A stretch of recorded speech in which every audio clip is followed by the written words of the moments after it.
আমরা প্রার্থনা করব। Gobindakati educational and social welfare ট্রাস্টের এই রজত জয়ন্তী বর্ষের উপস্থিত হতে পেরে আমার নিজের বেশ আনন্দ হচ্ছে। মঞ্চে উপবিষ্ট আছেন প্রখ্যাত মানুষেরা, বিশিষ্ট মানুষেরা, তাদের প্রত্যেককে যথাযোগ্য স্থানে শ্রদ্ধা নমস্কার জ্ঞাপন করি। এবং উপস্থিত আছেন আমাদের এই সোশ্যাল ওয়েলফেয়ার ট্রাস্টের যারা সদস্যগণ তথা এই বিদ্যালয়ের যারা প্রাক্তন ছাত্র ছাত্রী, তাদের সকলকে যথাযোগ্য স্থানে শ্রদ্ধা নমস্কার কৃতজ্ঞতা জানাই। এবং উপস্থিত আছেন বিদ্যালয়ের ছাত্র ছাত্রী বা আপনারা আরও যারা সুদীপবৃন্দ, এই অঞ্চলের অধিবাসীবৃন্দ, তাদেরও নমস্কার জানাই। শুধু নরেন্দ্রপুর থেকে, কলকাতা থেকে আসার সময় মনে হচ্ছিল, সত্যি মনে হচ্ছিল অনেক দূর, প্রত্যন্ত গ্রাম। এই অঞ্চলে আমাদের নরেন্দ্রপুরের রামকৃষ্ণ মিশনের লোকশিক্ষা পরিষদের কিছু কাজ পরিচালিত হয়। সেই কাজের সূত্রে বেশ কয়েকবার এই অঞ্চলে আসার আমার সুযোগ হয়েছে, কিন্তু এই বিদ্যালয় সম্পর্কে আমার যথেষ্ট ধারণা খুব একটা ছিল না। কিন্তু আস্তে আস্তে এবং এখানে এসে পৌঁছবার পর এই অঞ্চলের এটি বিখ্যাত একটি বিদ্যালয়, এই বিদ্যালয় সম্পর্কে জানতে পেরে এবং বিশেষত এই Gobindakati educational and social welfare trust সম্পর্কে জানতে পেরে আমার বেশ আনন্দ হচ্ছে। নরেন্দ্রপুর রামকৃষ্ণ মিশন বিদ্যালয় আপনারা জানেন যে পশ্চিমবঙ্গের ক্ষেত্রে বা বলা যেতে পারে ভারতবর্ষের ক্ষেত্রে একটা অন্যতম সারস্বত পীঠস্থান। আমাদের দলে দলে প্রচুর ছাত্ররা দীর্ঘদিন ধরে অত্যন্ত যথাযোগ্যভাবে সুনামের সঙ্গে বিভিন্ন জায়গায় কাজ করে। আমরা আমাদের বিদ্যালয় প্রাক্তনীদের নিয়ে খুব গর্ববোধ করি এবং বিদ্যালয় প্রাক্তনীরাও বিভিন্ন কাজে, বিভিন্ন ক্ষেত্রে তারা বিদ্যালয়কে এবং বিদ্যালয়ের বাইরে প্রচুর কাজে সহযোগিতা করে। কিন্তু এই প্রত্যন্ত একটি গ্রামে খুব সুন্দরভাবে একটি সুন্দর educational and social welfare trust তৈরি হয়েছে একটা বিদ্যালয়ের প্রাক্তন ছাত্রছাত্রীদের নিয়ে। এটা অত্যন্ত আদর্শের একটি সাধুবাদ না জানিয়ে পারা যায় না। Gobindakati educational and social welfare ট্রাস্টের জন্য একটা সত্যি খুব জোরে একটা হাততালি যারা আছেন কর্মকর্তারা তাদের প্রাপ্য। এবং একটু আগে বইগুলো পড়তে পড়তে দেখছিলাম বা শুনছিলামও যে দীর্ঘদিন ধরে একটি অঙ্কুর একবার রোপণ করা হয়েছিল 1997 সালে, এবং তা ধীরে ধীরে আজ একটু আগে আমাদের মাননীয় হিঙ্গলগঞ্জ কলেজের অধ্যক্ষ বলছিলেন যে তা এখন যৌবনে পদার্পণ করেছে। এবং যৌবনে পদার্পণ করেছে শুধুমাত্র আমরা ছাত্ররা এক জায়গায় মিলিত হব আর পুরনো দিনের কথা স্মৃতিতর্পণ করবো এই কারণে নয়, সামাজিক দায়িত্ব কাঁধে তুলে নিয়ে তারা এই যৌবনকে পদার্পণ করেছে। এবং এই যৌবনে শুধু পদার্পণে এখন মহুরুয়ে পরিণত হয়েছে এবং আগামী আরও কয়েক দশক, কয়েক শতক এই সোশ্যাল ওয়েলফেয়ার ট্রাস্ট পরবর্তী প্রজন্মের হাতে দায়িত্ব তুলে দিয়ে এইভাবেই সেবা কার্যে নিরত থাকবে। আজকের এই বিশেষ দিনে আমি আমাদের দিব্যত্রয়ী শ্রী শ্রী ঠাকুর, মা ও স্বামীজির কাছে এই প্রার্থনা করব। আমি খুব ছোট্ট কথায় শেষ করব, একটা ছোট্ট ঘটনা বলে। ঘটনাটা বললে আপনাদের নিশ্চয়ই ভাবনায় আনন্দ হবে।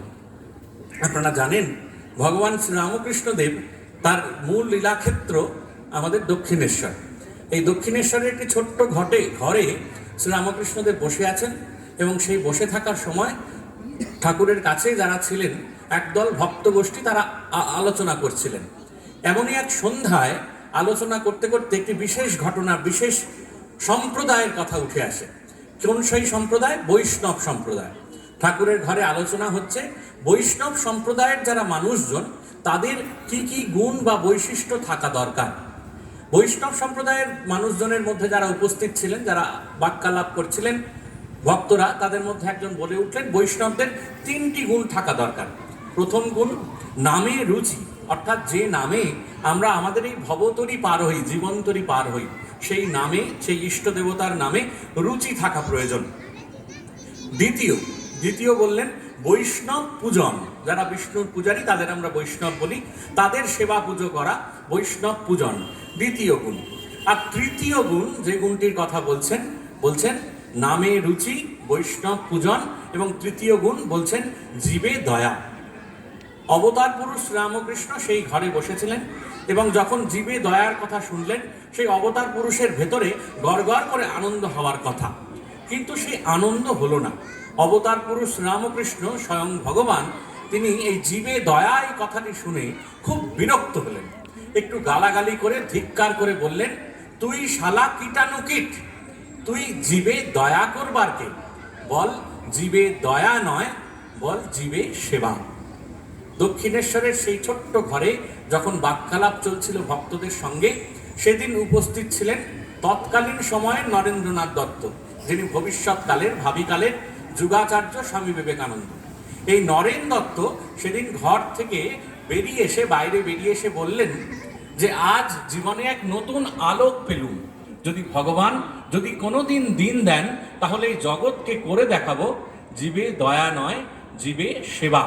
অর্থাৎ ঠাকুরের সেই অমোঘ বাণী, শিবজ্ঞানে জীব সেবা। আমাদের এই Gobindakati educational and social welfare ট্রাস্টের যারা সদস্যরা আছেন তারা এই জীব সেবায় নিযুক্ত আছেন।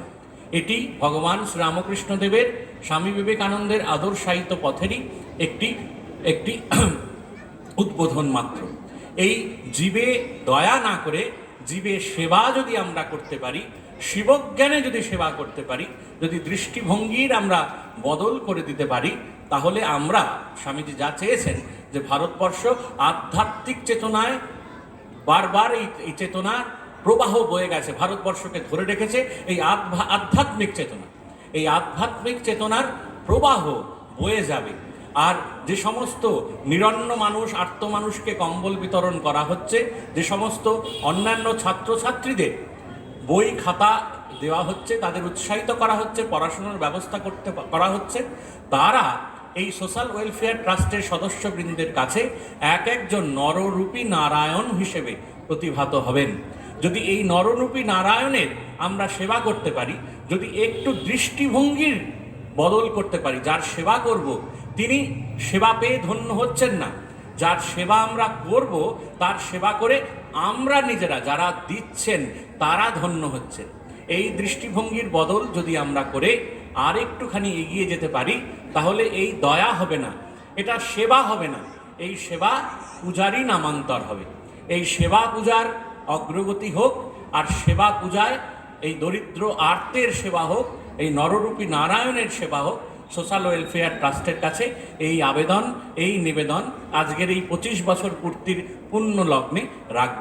নিশ্চয়ই আগামী দিনে এই জীবে সেবার এবং জীবে পূজার যে মহাযজ্ঞ এই সুদূর প্রত্যন্ত একটি দ্বীপে তৈরি হয়েছে, তার দিকে দিকে চারিদিকে ছড়িয়ে পড়বে এবং বিদ্যালয়ের ছাত্ররা মুখোজ্জ্বল করে প্রাক্তন ছাত্র হয়ে তারা আবার ফিরে আসবেন। পূজনীয় হিতকামানন্দজি মহারাজ আমাদের অন্যতম বরিষ্ঠ সন্ন্যাসী, বর্তমানে শিলং কেন্দ্রের প্রধান, তিনি এই বিদ্যালয়ের প্রাক্তন ছাত্র ছিলেন এবং আরও অনেকে বিভিন্ন জায়গায় বিভিন্ন স্বক্ষেত্রে প্রতিষ্ঠিত হয়েছেন, দেশ এবং বিদেশে, দেশের বাইরেও।